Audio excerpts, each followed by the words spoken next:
Hey there, Shango, and I am down at Indo Expo in Portland today. And I got here a day early to hang out with my friend here, Ben Cassiday from True Terpenes.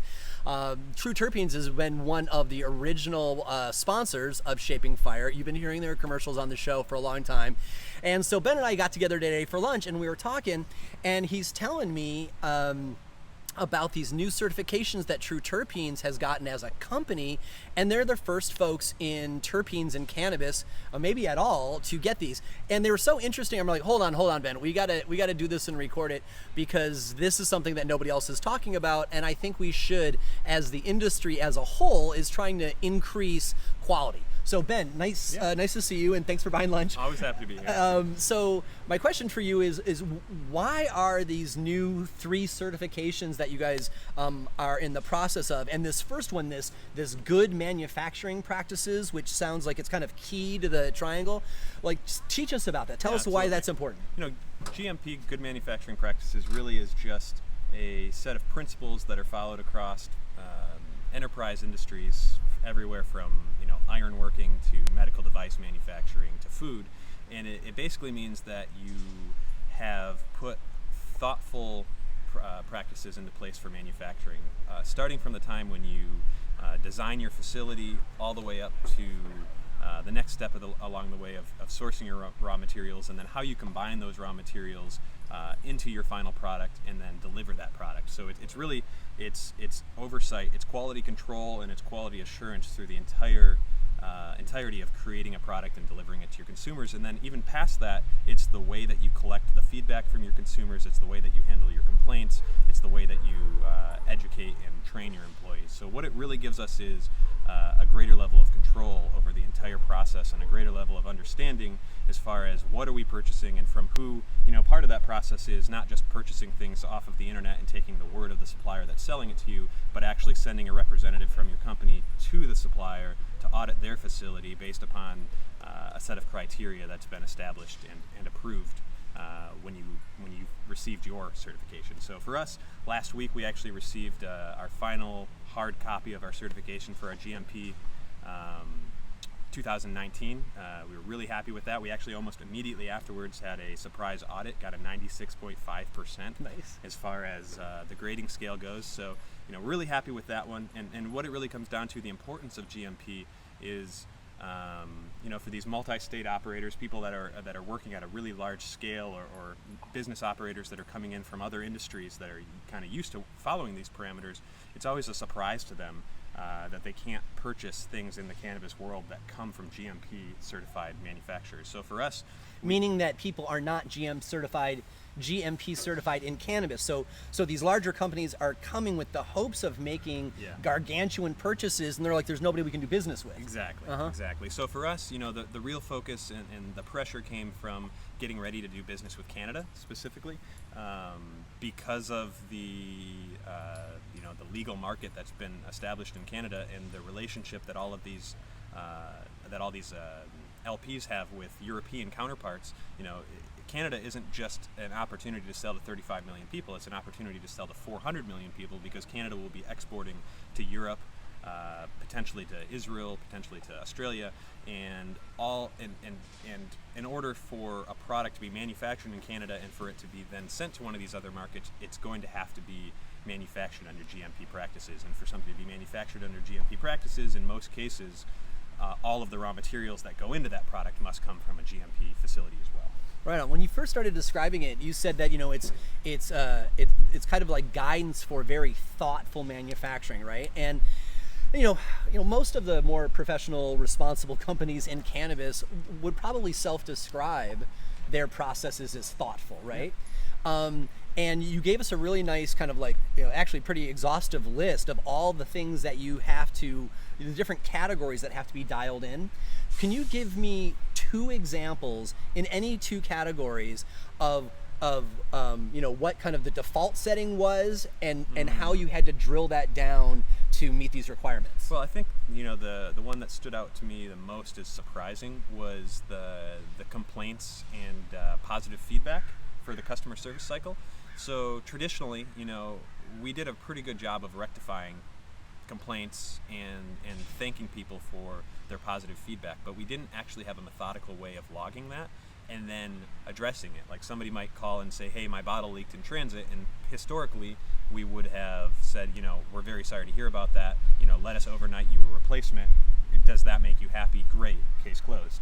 At this point, which sounds like totally reasonable customer service, handled, right? Handled, customers happy, etc.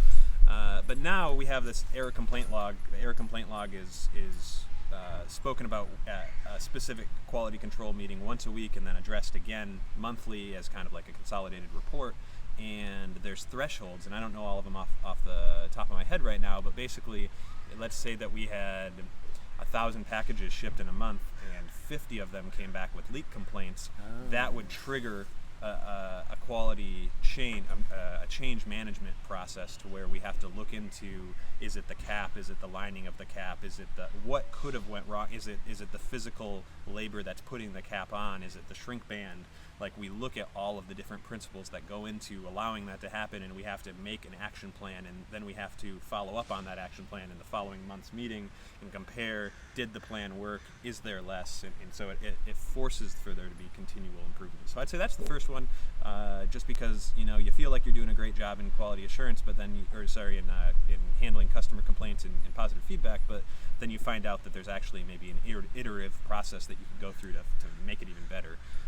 And so that's been very positive for us. And then I think probably, one of the other ones that wasn't as surprising but was a very major change, and I think one of the true advantages now of doing business with us is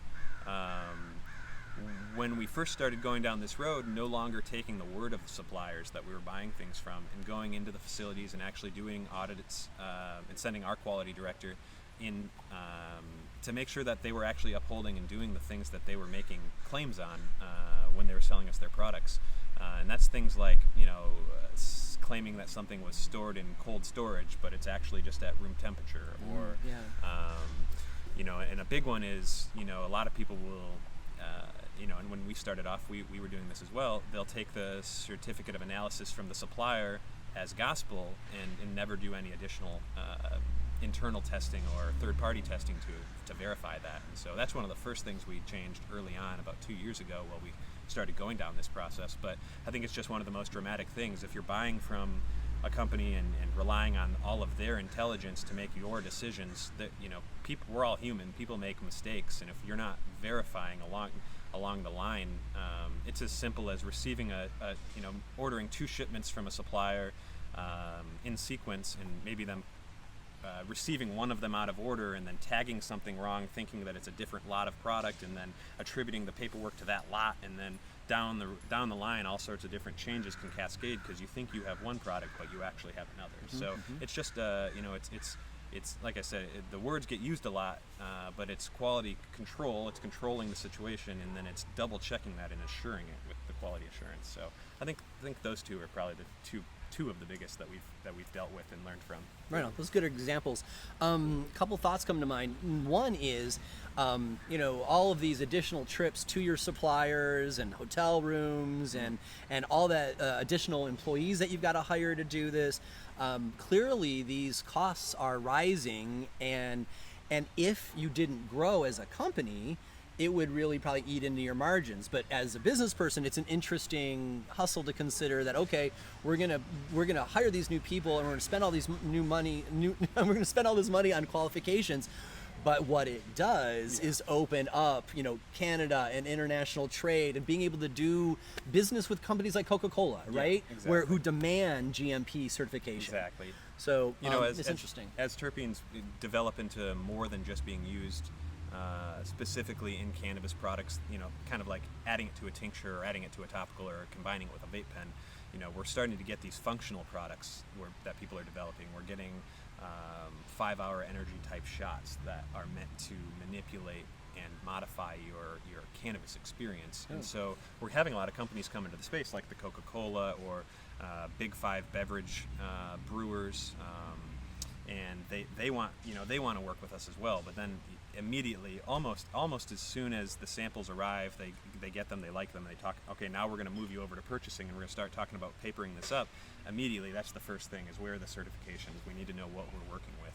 And so, yeah, I mean, you hit the nail on the head. It is and it continues to be a pretty large investment of resources to be able to do this, but it allows us to give greater quality assurance to the people that have done business with us from the start, and it allows us to bring in new contracts and new clients from other worlds where regulation matters a little bit more. But I will say, it didn't come to us as a surprise. Like, we didn't one day go, oh, we should go quality. Like, from the very beginning, we intended to build the terpene company that would survive and would be able to do business with regulated cannabis markets.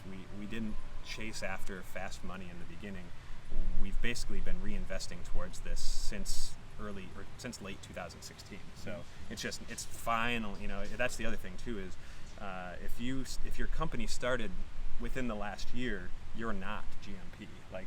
And that's one of the things that you need to really watch out for. I think you have a lot of people saying that they're operating under GMP standards, but that doesn't mean that they've actually had a third-party audit and that they actually are doing it. It just means that it's kind of aspirational, yeah, right? Really, it's called being in the spirit of is the technical term.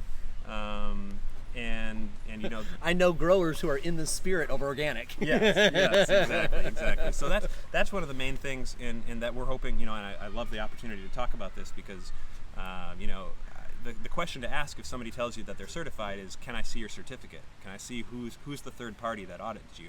And then, if you're concerned, there's also, within the cannabis world, I hate to have to say it, but there's a lot of counterfeit going on.